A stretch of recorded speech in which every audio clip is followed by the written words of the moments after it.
Gak masuk Bu. Oh, kenapa? Sakit ya? Sakit. Ya Bu, itu kalian banyak kan? Oh iya. Widi. Hadir. Arum. Hadir. Ariesta. Hadir. Salwa. Hadir. Tio. Hadir. Oke. Berarti yang nggak masuk cuma April doang ya? Ada tahu nggak kita mau belajar apa hari ini? Tentang apa? Kerja hitam. Ya betul, ada itunya juga.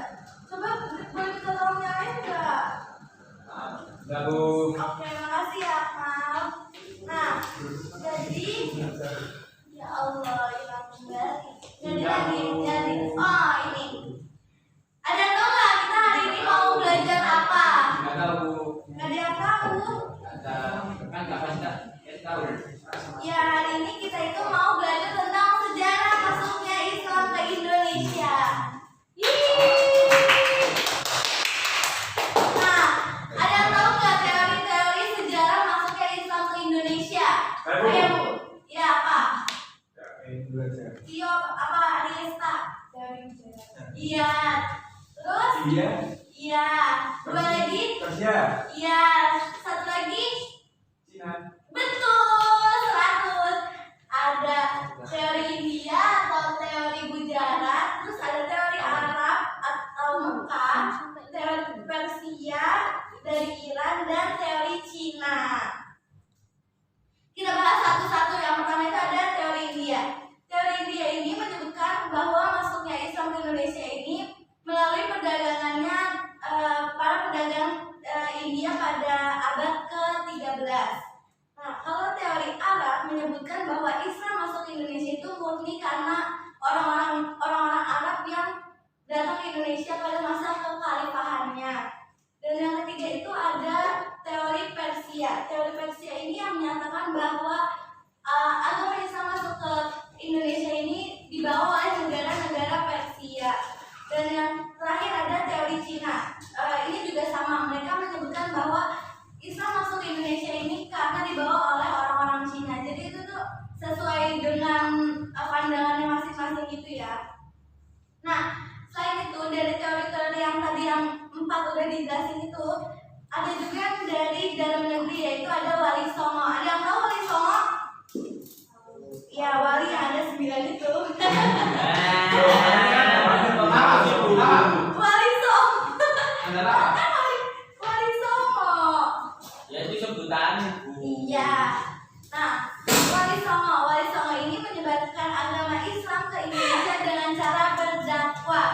Dan bukan hanya berdakwah, mereka juga mengajarkan dengan mendekatkan para pribumi dan berbaur. Akhirnya dia lewat situ tuh dia juga bisa membagikan informasi-informasi tentang agama Islam gitu. Secara nggak langsung dia berdakwah di situ, tapi nggak berdakwah kayak di masjid-masjid, tapi mungkin dia ngobrol gitu ya. Oke. Ya, ngopi. Dan dia juga mengikut sertakan adat istiadat di lingkungannya itu. Jadi dia ikut berbaur di sana gitu. Makanya kenapa Wali Songo itu diterima di masyarakat ya, karena dia kalau zaman sekarang namanya humble gitu. Iya enggak? Humble berarti wali kali dulu itu ya punya halo bro ya. Enggak gitu. Next. Nah, sejarah perkembangan Islam di bagian utara Sumatera. Karena adanya perkampungan Islam di sana, baik dari pedagang Arab maupun India yang beragama Islam, itu semakin gencar menyebarkan agama Islam. Ditambah dengan ditemukannya batu nisan yang ada di sana itu bertuliskan ada agama Islamnya. Pastinya menjadi tanda bahwa Islam sudah ada sejak dahulu kala. Teori lain yang mengungkapkan bahwa agama Islam dibawa ke Indonesia itu melalui orang-orang Arab, tadi namanya teori apa? Konspirasi. Ini teori konspirasi. Teori apa tadi? Bicara. Salah. Salah. Tahu. Nah, teori Arab kan yang dibawa orang-orang Arab. Gitu. Hebat sih aku. Selanjutnya ada sejarah perkembangan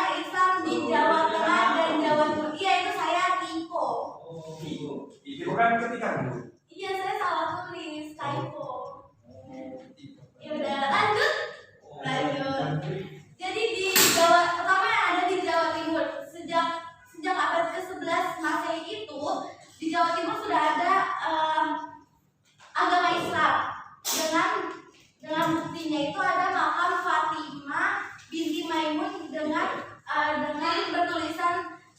bertulisan itu tahun 1082. Nah, wilayah Jawa ini tuh tidak lepas juga dari penyebarannya Wali Songo gitu loh. Nah, Islam ini juga ada bermulanya itu dari Sunan Ampel yang berasal dari Surabaya. Tepuk tangan buat Surabaya. Nah, Sunan Ampel ini menyebarkan agama Islam. Kisah ini juga tidak terlepas dari sistem perdagangannya. Jadi nanti ada penjelasan sistem perdagangannya itu kayak gimana sih gitu. Next, tadi ini udah ya, ini udah. Oh, balik lagi sih. Nah, selanjutnya ada di sejarah perkembangan Islam di Jawa Barat. Iya, kok saya bingung mulu sih pas perkembangan ya. Ya ada lah ya. Agama Islam ini masuk ke Jawa Barat itu sejak akhir abad ke-14 karena agama Hindu itu sudah masuk lebih dahulu daripada agama Islam. Maka agama Islam ini penyebaran itu butuh pemikiran yang keras gitu, kayak gimana ya cara ngebagiin menyebarkan agama Islam ini, karena kan udah ada agama Hindu kan pasti yang udah lebih mengkal kan. Nah, ini para orang-orang yang berusaha menyebarkan agama Islam di Jawa ini tuh dia berpikir keras kayak bagaimana ya caranya gitu. Nah, akhirnya Syekh Kuro ini mendirikan pesantren di Kerawang pada tahun 1416 Masehi, dan Syekh Nurjati mendirikan pesantren di Cirebon. Itulah kenapa mereka mendirikan, karena buat menyebarkan agama Islam. Pasti banyak yang tertarik kan, dan itu tuh kawasannya cukup jauhan kan, Karawang dan Cirebon.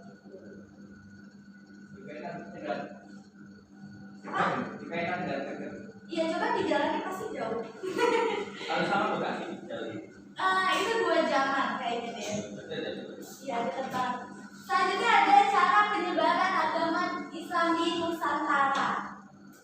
Yang pertama itu ada tuh nggak ini kira-kira saya hampir keceplosan jawabannya. Ada tau nggak ini kira-kira dia pada ngapain? Sahur. Kenapa? Jualan ganja. Berdagang, bener, pesta lagi. Jualan ganja. Perdagangan. Nah, yang pertama itu caranya perdagangan. Perdagangan itu merupakan metode penyebaran yang paling nyata dan menurut orang-orang itu paling mudah. Dalam hal ini perdagangan Nusantara dan asing tapi yang Islam dari Gujarat dan Timur Tengah itu bertemu dan saling bertukaran. Akhirnya dia di sana bertukaran. Ya gitu. Bertukaran ilmu yang dia dapat dari negaranya akhirnya dibagikan ke Nusantara, dan begitu juga Nusantara yang didapatkan di Nusantara ini dibagikan ke orang-orang itu buat disampaikan ke negaranya gitu loh. Akhirnya dia melalui perdagangan ini dia dapat info-info akhirnya disebarkan gitu. Info. Selanjutnya ada apa nggak ini lagi ngapain? Perkawinan. Betul, perkawinan. Nah, selain berdagang ada juga perkawinan. Jadi para perkawinan, jadi para pedagang dan keluarga orang yang pribumi ini kan, orang pribumi ini belum tentu semuanya Islam kan, ada yang Hindu, ada yang lain-lain gitu kan. Nah, pedagang Islam ini dia datang dan dia menikah, tapi bukan terpaksa untuk menikah ya, mungkin karena memang dia cinta, jadi dia menikah gitu, bukan karena lain-lain. Itu nggak tahu. Nah, abis itu putra dan putri bangsawan ini dengan anggota kerajaan-kerajaan lainnya, dia itu menikah dengan para pedagang. Yang berdampak positifnya itu ya agama Islam ini berkembang melalui orang-orang itu. Karena kalau saya pengen nikah sama orang Islam itu, dia itu diharuskan mengucapkan syahadat. Ada yang tahu syahadat? Astagfirullah. Itu jadi Oh, syahadat. Oh, ya Allah. Maksudnya kalian nggak tahu syahadat.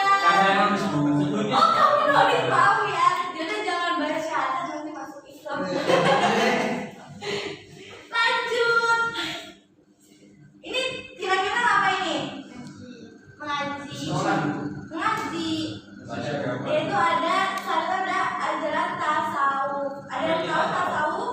Enggak. Tasawuf itu merupakan ajaran yang ketuhanan yang telah bercampur dengan mistis dan hal-hal magic lainnya. Serem ya Bu ya berarti? Ya, bisa dibilang kalau sekarang dukun serem. Bisa juga. Nah, Iya tahu. iya. Nah, ahli tasawuf ini biasanya tuh biasanya Berarti yoga itu ada tasawuf ya. nanti lanjut di pelajaran agama. Berarti kan agama Bu. Iya kan saya cuma menjelaskan tentang ajaran tasawuf yang disebarkan ini. Lanjut. Biasanya memiliki kekuatan magic orang-orang ahli ini. Kayak ada yang bilang pengobatan dan lain-lain. Nah, ajaran tasawuf ini nyampe ke Indonesia itu pada abad ke-13. Tapi baru diterima di Nusantara ini sekitar abad ke-17-an dan ini baru berkembang dengan pesat. Nah, yang terakhir itu, nah ini ada Wali Songo. Kira-kira Wali Songo itu dia membagikan ajaran Islamnya melalui apa? Tadi udah bukan. Nah, berdakwah, betul. Berdakwah. Nah, ada 9 wali yang menyebarkan agama Islam dengan cara berdakwah yang disebut Wali Songo. Ih, gimana sih? Mereka dikenal telah memiliki ilmu yang tinggi terhadap agama Islam. Tuh, nah kita nonton video dulu ya, bentar. Iya, apa ya? Bentar. Udah kelihatan belum? Ini nonton tentang penyebaran Islam di Indonesia. Itu dia lagi sholat, lagi mau sholat Jumat kayaknya deh.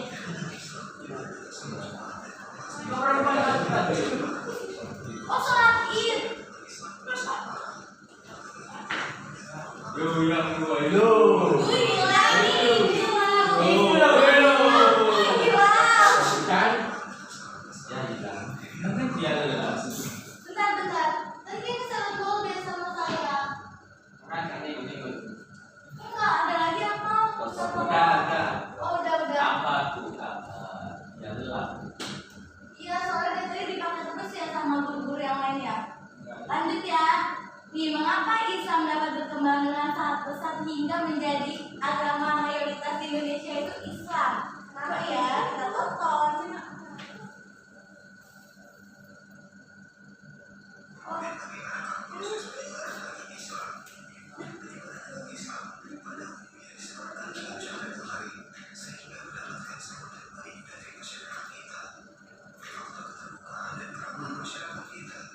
Tapi kita sekarang udah nggak pernah ngeliat kesenian wayang ya nggak sih? Saya pernah Bu. Saya sering. Oh masih ya? Saya sering Bu. Soalnya nggak ada info-info gitu loh. Pernah Bu. Ya berarti yang Ibu kata itu mabar ngopi aja.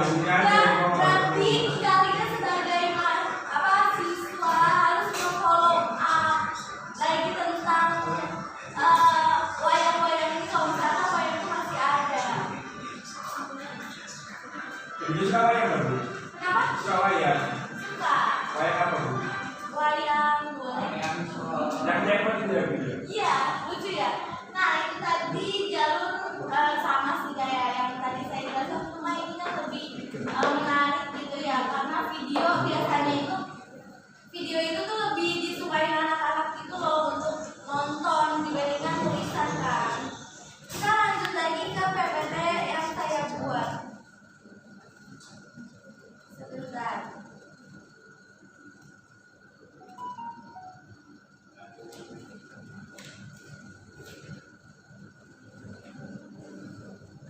Muncul nggak?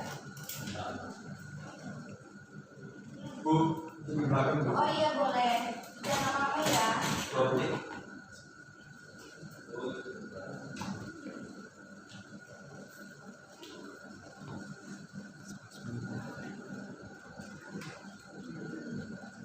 Nah, tadi ini apa nih wayang? Wayang itu apa?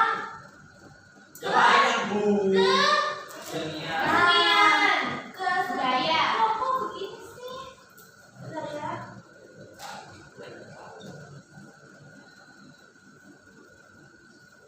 Nah, kesenian. Dalam agama Islam, Islamnya juga disebarkan melalui kesenian. Tapi dapat melalui beberapa bentuk kayak dari wayang, dari gamelan, dari ganding, terus syair-syair dan lain-lain. Nah, kesenian yang telah berkembang sebelumnya itu tuh gak bakal musnah, tetapi diberkaya oleh seni-seni ini dan lagu-lagu yang diciptakan oleh orang-orang kayak gitu. Sebentar.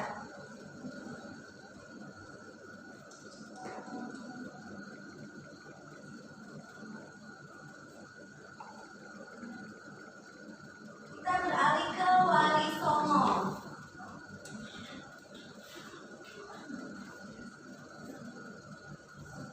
Ada yang tahu nggak? Yang ini siapa nih? Enggak tahu Bu. Yang paling kanan saya siapa? Ada yang tahu nggak?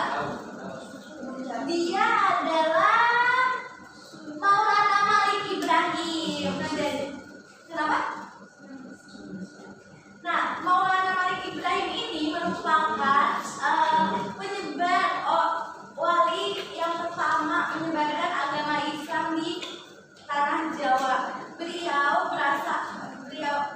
itu memilih sebuah desa yaitu yang bernama Desa Laren. Nah, beliau ini menyebarkan agama Islamnya itu di sana dan dia itu merangkul masyarakat yang ada di bawah itu.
Masjid Rahmat.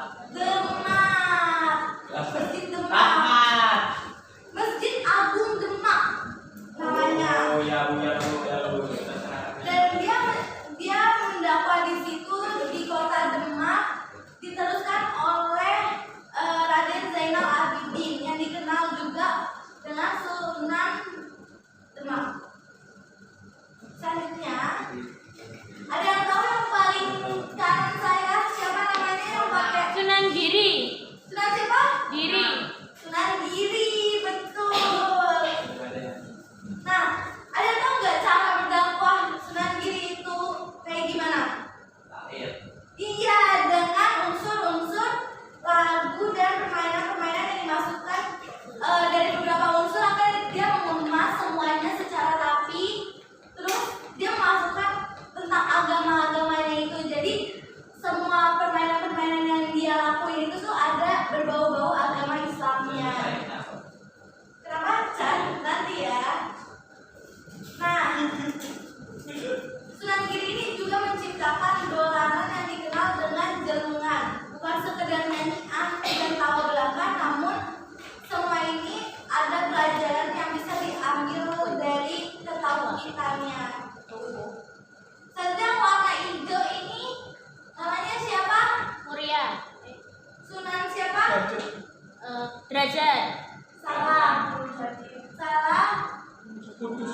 Kudus. Iya, masuk Tio. Sunan Kudus.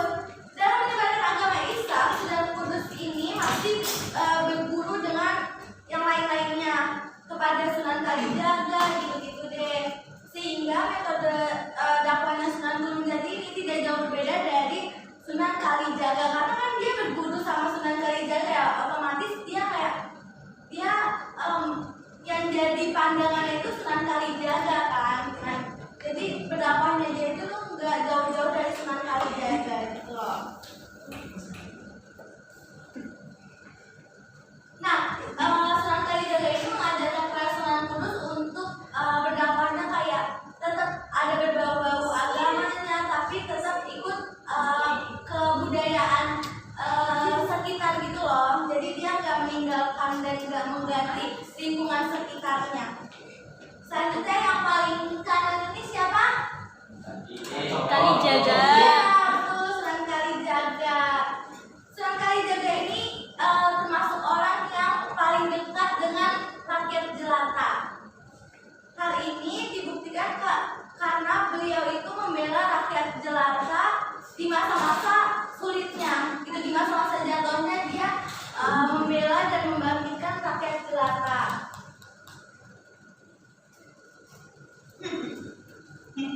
Karena pada waktu itu, kenapa dia membela? Karena waktu itu pemerintah itu sedang jatuh-jatuh juga dan membutuhkan dana untuk negara ini. Terus kan namanya rakyat jelata, dia kekurangan karena ekonominya, akhirnya dibantu oleh Sunan Kalijaga ini. Selanjutnya,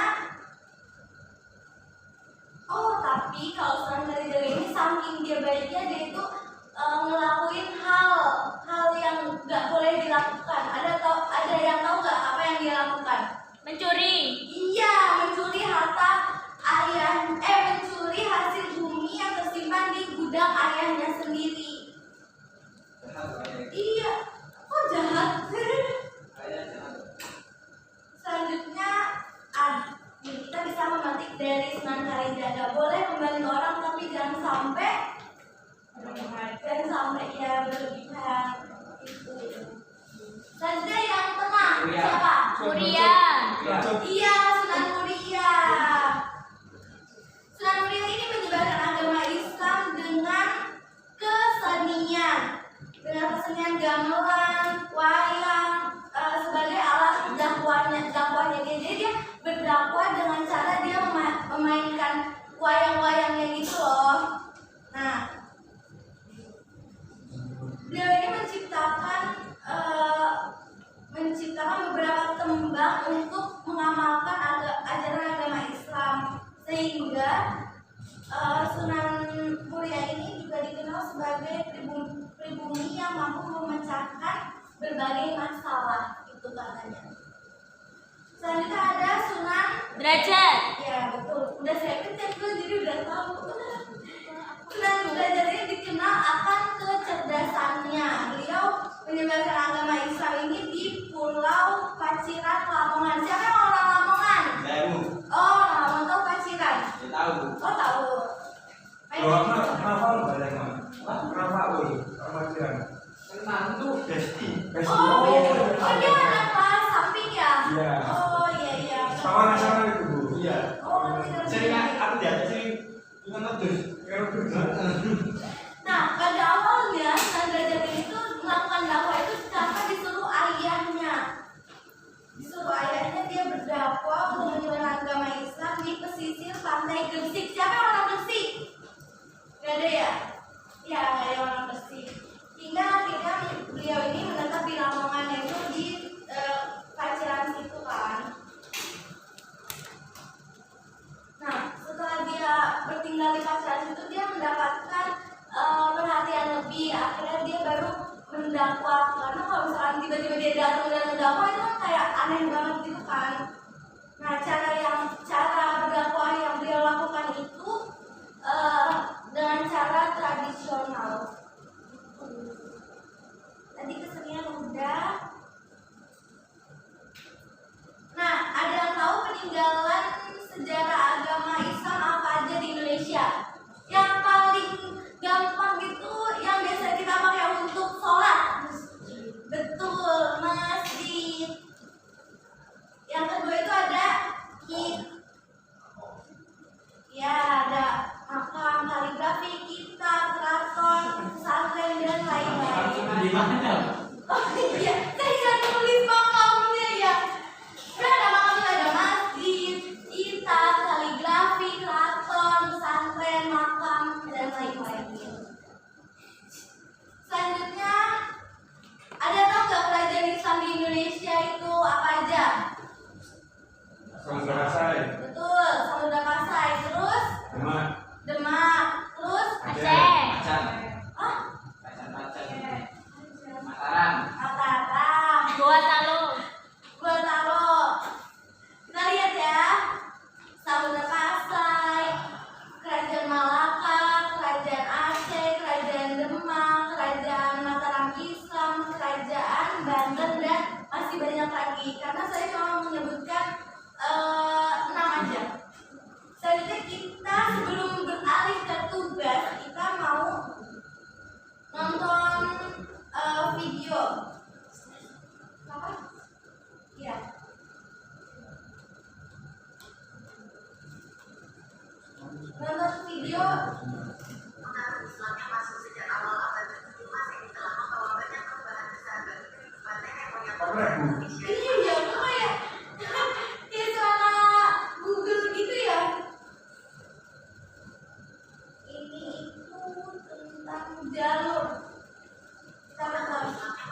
saya Saya sama dari Makassar.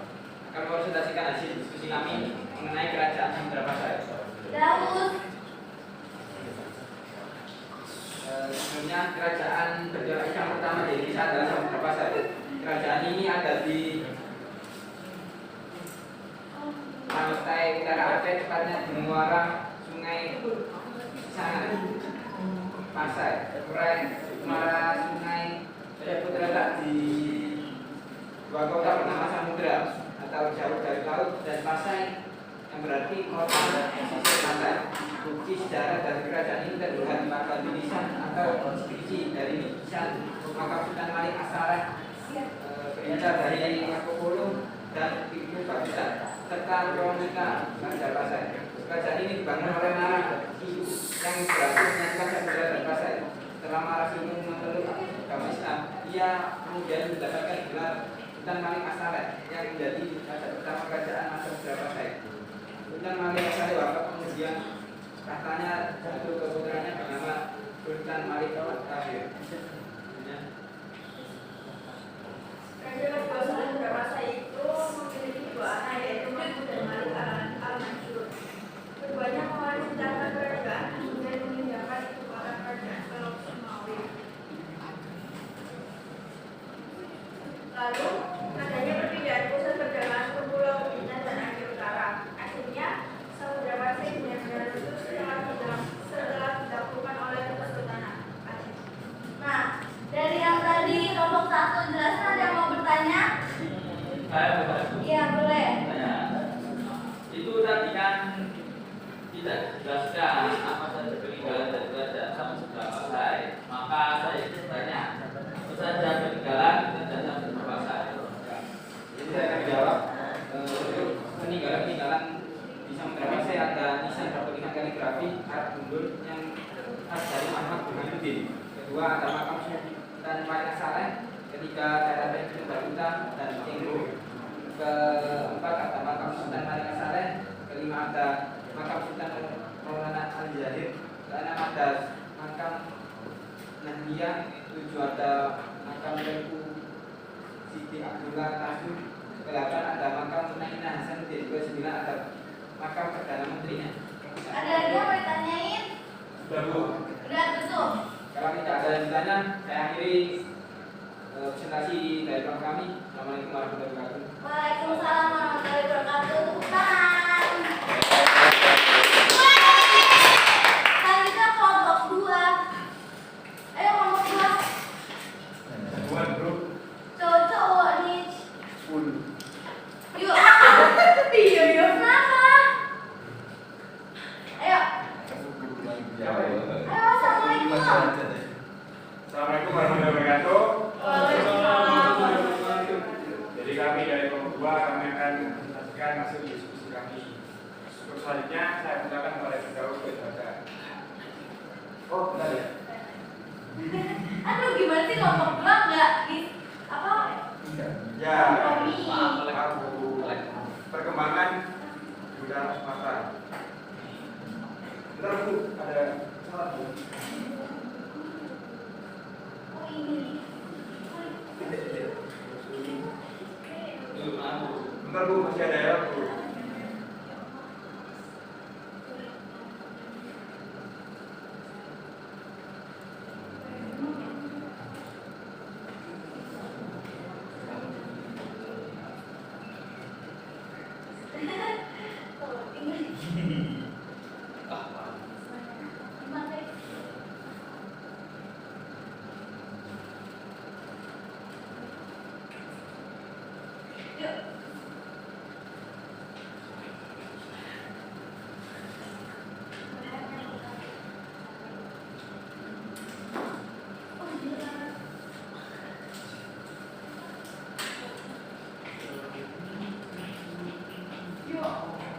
Bentar Bu, saya Bu.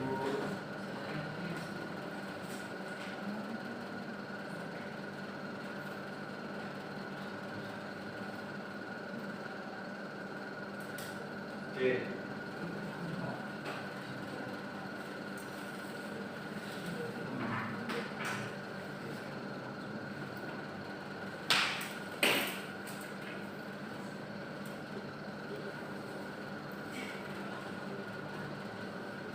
Kerajaan Demak. Di tanah Jawa, kerajaan Islam pertama adalah Kerajaan Demak, letaknya di Jawa Tengah, tepatnya di daerah yang bernama Bintoro, sebuah daerah bawahan Majapahit. Raja pertamanya yaitu Raden Pantan yang merupakan keturunan Raja Brawijaya V dan ibunya menganut Islam dari Jumpa. Setelah Raden Pantan, Kerajaan Demak dipimpin oleh Mati Yunus. Dia memimpin tidak lama, namun cukup terkenal karena sempat memimpin pasukan Demak menyerang Provinsi Malaka. Kerajaan Islam pertama di Jawa ini mengalami masa kejayaan pada saat dipimpin Sultan Hamengkubuwono. Daerah kekuasaannya bahkan sampai ke Banten, Sunda Kelapa, dan Cirebon. Itu pada masyarakat Demak dikerjakan sesuai dengan ajaran Islam. Namunnya ada juga masyarakat yang tradisi lama. Dari segi ekonomi Demak berkembang di sektor perdagangan dan pertanian. Demak menjadi wilayah pertemuan antara penghasil kerajaan penghasil rempah dari Indonesia bagian timur sama Malaka satu pasar di Indonesia bagian barat. Kerajaan ini juga melakukan kerjasama dengan daerah di utara Jawa sehingga menciptakan persekutuan di bawah kepemimpinan Demak. Kerajaan Demak mengalami kemunduran pada masa Sunan Prawoto pas terjadinya perebutan kekuasaan. Nah, dari yang tadi kelompok 2 jelasan ada yang ingin bertanya? Ya, silakan. Apa faktor berkembangnya kerajaan Demak? Silakan jawab. Bisa jawab ya. Faktor perkembangan Kerajaan Demak yaitu karena Kerajaan Demak ini memiliki daerah pertanian yang luas sebagai penghasil bahan makanan, terutama beras. Selain itu, Demak juga tumbuh sebagai kerajaan maritim karena letaknya yang berada di jalur perdagangan antara Malaka dan Maluku. Oke, tepuk tangan dulu buat kelompok 2. Terima kasih ya teman-teman. Ya, kelompok 3 silakan. Oke. Ayo. Ayo kelompok 3.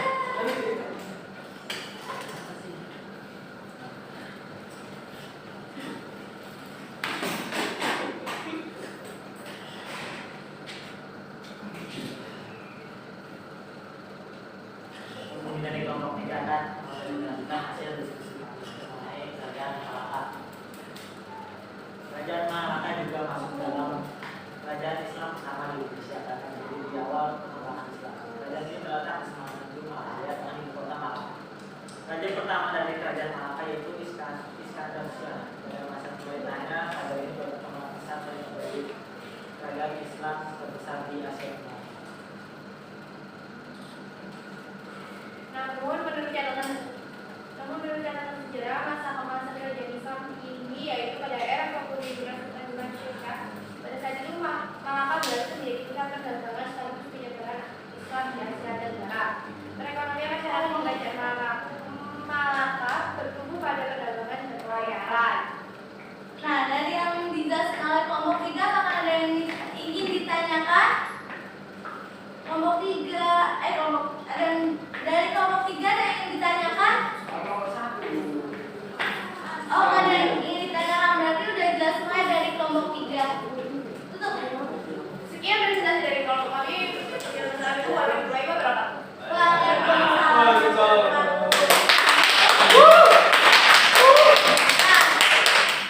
Semoga dari yang tadi Ibu sampaikan ada yang bisa kalian ambil dan kalian terapkan. Nah, karena besok sudah minggu tenang. Oh, lapar. Iya, besok minggu depan juga minggu tenang. Minggu besok saya cuma mau ngasih kisi-kisi. Jadi sekian dari